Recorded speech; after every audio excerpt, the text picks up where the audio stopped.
Welcome to the channel, where we teach advanced level preparedness and encourage resilience through self-sustainability.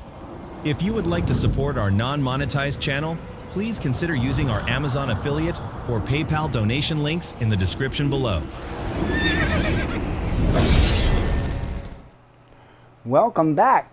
Somebody's got a lot of stuff to put back together when he's done with this video, but that's okay. I'm here to teach. So, we have got a selection of AC motors here. They are by no means a representation of all the different types of AC motors, because there's a whole lot of them. So what I'm going to do is let's cover the C-frame motor here. I've often referred to these as Jaeger motors, and I will always refer to these as Jaeger motors, and the reason why is because the man that invented this motor invented them in his garage right here in my hometown. So Otto Jaeger was his name, and this is a Jaeger motor, or at least a Jaeger style motor.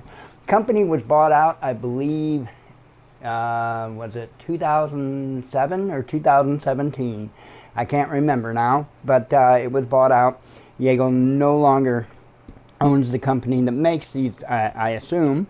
And we're going to talk about these. So I want to cover this one first, because let me tell you what, these things are tanks, and you don't see a whole lot of them anymore. You'll commonly see them in like the induction fan of a furnace. You'll commonly see them in like the exhaust fan of your bathroom. Places like that are where you're generally going to see the C-frame style motors now.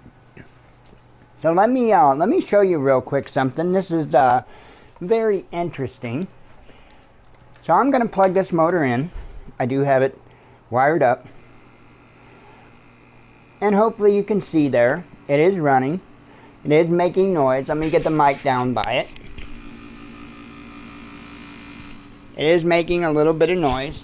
And why is it important for me to show you this and show you the noise it makes and stuff like that? Because I want to show you how these things are tanks. I also want to show you how you can repair them. So let me unplug it, because that would be the wise thing to do before I grab it and start taking it apart. And let me go ahead and disconnect the wire that I have connected to it. This motor here will actually be going into the trash when I'm done, and you'll see why here in a moment. I really don't, have enough purpose for this motor, enough need for this motor for me to worry about repairing it. Let me go ahead and pull these. They're very, very simple design. Go ahead and pull these screws out here. And I know every time I use my screwdriver, it refocuses the camera and messes it all up. So we're just going to pull these screws out right here, just like that. Okay. And you're going to have brackets on either side. I actually worked for the company Jaeger Motors for a short time, not real long. I didn't make it there real long. But what I did is I operated the machine that welded that wire right there. There was a machine that you put these stacks in of the iron plates. You set it in there, and the machine would automatically go through and weld it. And my job was to make sure that it was welding it correctly, and if not, make adjustments to the machine so it was welding it correctly. The other job that I had there was pressing the C-frame together. So that was the other job I had. I operated a press. I basically put one part of the C-frame into the press with the coil on it, and then set the other piece down, pushed the press button, pressed it together. It's absolutely the most boring job in the world, but I did it for a little while. So let me go ahead and pop this apart.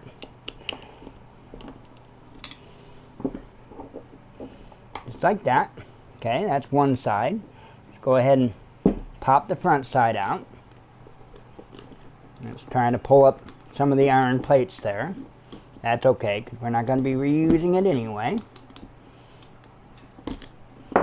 Okay, let me pull this out this way. And the reason why I want to show you is that motor that you just saw running was running with a bushing, and this is called a spherical bushing. It was running with a spherical bushing that was broken into 3 pieces, and that motor was still running. Okay, so these things are tanks. They will really put up with a lot of abuse. They're a tried and true motor. And so let's say you have one of these and you wanna repair it. I don't want to break that, and that's what I'm afraid of doing. Let me grab this screwdriver right here, and we're gonna try and get that out of there. That's what we're gonna do. You can pull this whole metal piece up, and I'll try to do that. I don't want to bend my screwdriver, and I'm cranking on it way more than I want to. Let's see if I can get down in there and push it up, because I'm not worried about putting it back together.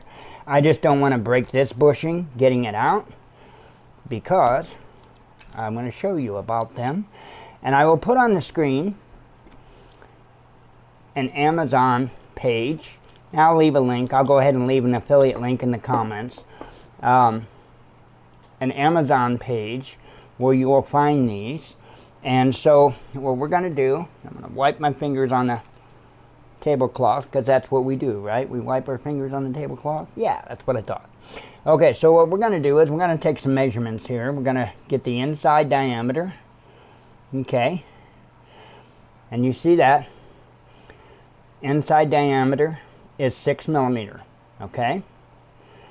What we're going to do is we're going to measure the height of it, which is going to be 7 millimeter. And this might not be metric, to be honest, but I think it probably is. Yeah, and that's going to be 11 millimeter.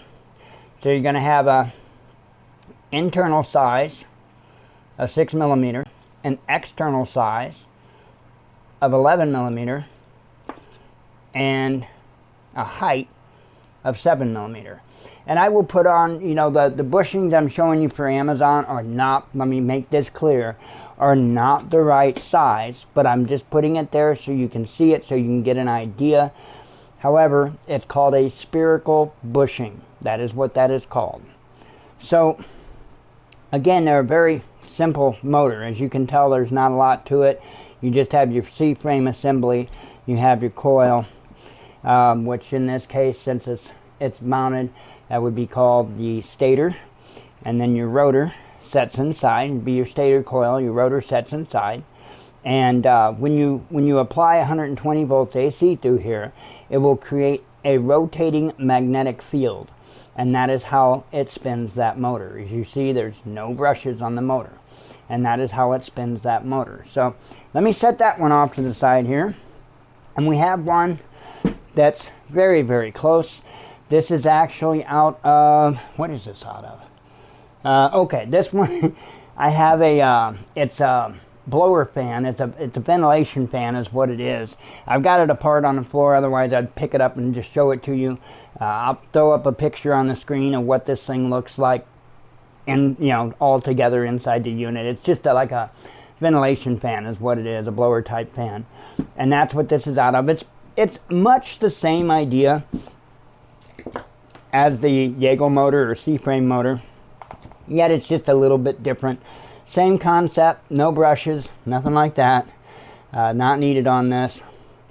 And this one is actually hooked up to a variable speed control, which I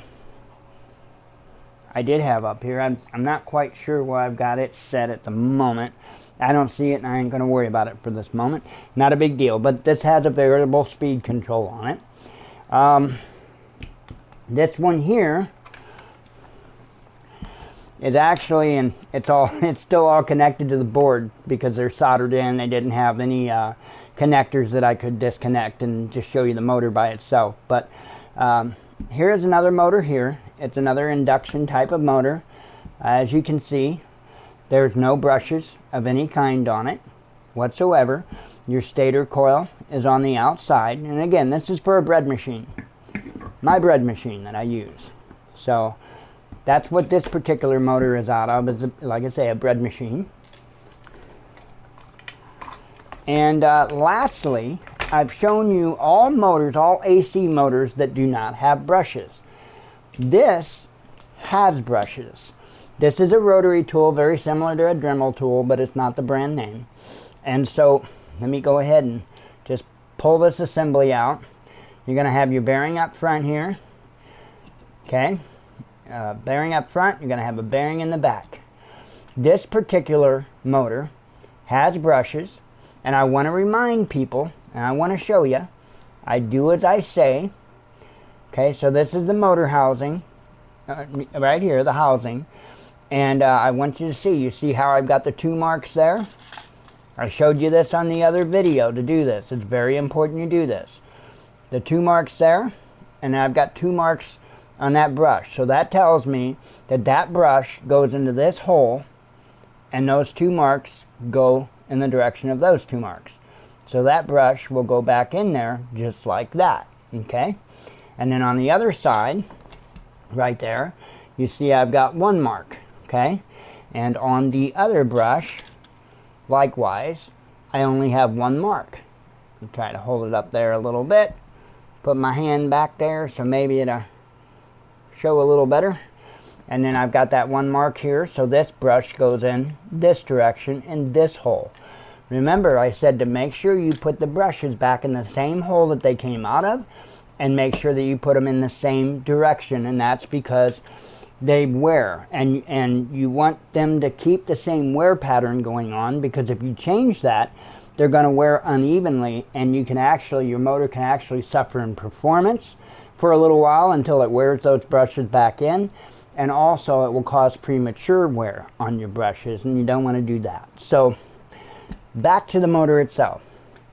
If you will notice, you have a stator coil right here on the outside, but also on the inside, I'll try to get it in the light as best I can here. Also, if you look in there at the rotor, let me take that off so I can spin it. If you look at the rotor, and I can't spin it because I got it, hang on. The brake was catching it. I'll spin it. There's actually armature windings in there. So there's an armature windings as well as stator windings. So this has both. Some electric motors do. And like I said, there's a ton of different types of electric motors, especially the AC. There's no way I can cover them all in this video. I probably, to be honest, don't even know all of the different kinds, but you've got different phases, you've got all kinds of different options when it comes to these. Don't want to lose my collet. But these too are easy to repair. These bearings are pretty easy to find here, and the brushes, you can get those on Amazon. And well, I already shared in the, I believe, the DC motor video, the first one I did, I shared a link to brushes. Same thing, you buy a pack of those brushes, and chances are high one of them will fit in there, and if it doesn't, you take the one closest that's just a little bit bigger, and you use a file, and you file it down until it does fit in there. And you got to make sure that's nice and free in there so that the spring can keep that constant pressure on the commutator. So anyway, pretty simple, pretty simple. I don't know of anything else to tell you about AC motors. That pretty much covers it. The most important thing, and the reason why I made this video series, is just so you had a basic understanding of how these motors operate. Because once you have a basic understanding, and once you understand the theory behind how they operate, it makes diagnosing and repairing them much, much easier. There's a lot of things that I repair all the time that I've never repaired one before, but because I've repaired so many other things throughout my life, I know the basics of what's supposed to do what, how what's supposed to operate, and I just make it happen. It's just one of those things I've done all my life. In fact, I've got a gentleman that's getting ready to have me rebuild some nail guns for him. How many nail guns have I rebuilt in my life? 0. But I have rebuilt a ton of air ratchets. I've rebuilt air over hydraulic jacks. I used to work for a hydraulics repair shop for a while. Well, hydraulics and pneumatics, we did both. And so I've repaired a lot of that type of stuff. Been repairing motors ever since I was a little kid. That was one of my favorite things to play with, was a little bitty DC battery motor. Would be one of the little stomper trucks. I love the motors in those stomper trucks. I was a geek. It is what it is. But I learned a lot from it even as a child. Hopefully in this video I've taught you enough that you can maybe diagnose some issues that you have with your stuff. And then, like I said in one of the other videos, some of these parts, if you have items that you're going to need, and you will continue to need them in say a grid down or an SHTF type of situation, there's certain things that you want to go ahead and make sure you buy for that equipment. And when it comes to motors, you want to make sure that you buy bushings, bearings, whichever you have. These are bearings here. The other thing is actually a bushing, and like I told you, it's called a spherical bushing. I've got the broken one here. I don't know where the complete one went offhand, but there's the broken one. Those are called spherical bushings. These here are called bearings, and you might want to go ahead and make sure you got some bushings or bearings in stock, and you want to make sure for sure that you've got brushes in stock. So I think that'll wrap up this video. I don't know anything else to cover. I think I've pretty much done it. If you have any questions whatsoever, put it down in the comments. And if you would like to see, just like with the brushless motor video I made, if you would like to see a video in more detail about AC electric motors, leave that down in the comments as well. And I'll make an advanced level, a 201 if you will, course. So again, I hope you have a wonderful and blessed day. We will see you soon. Shalom.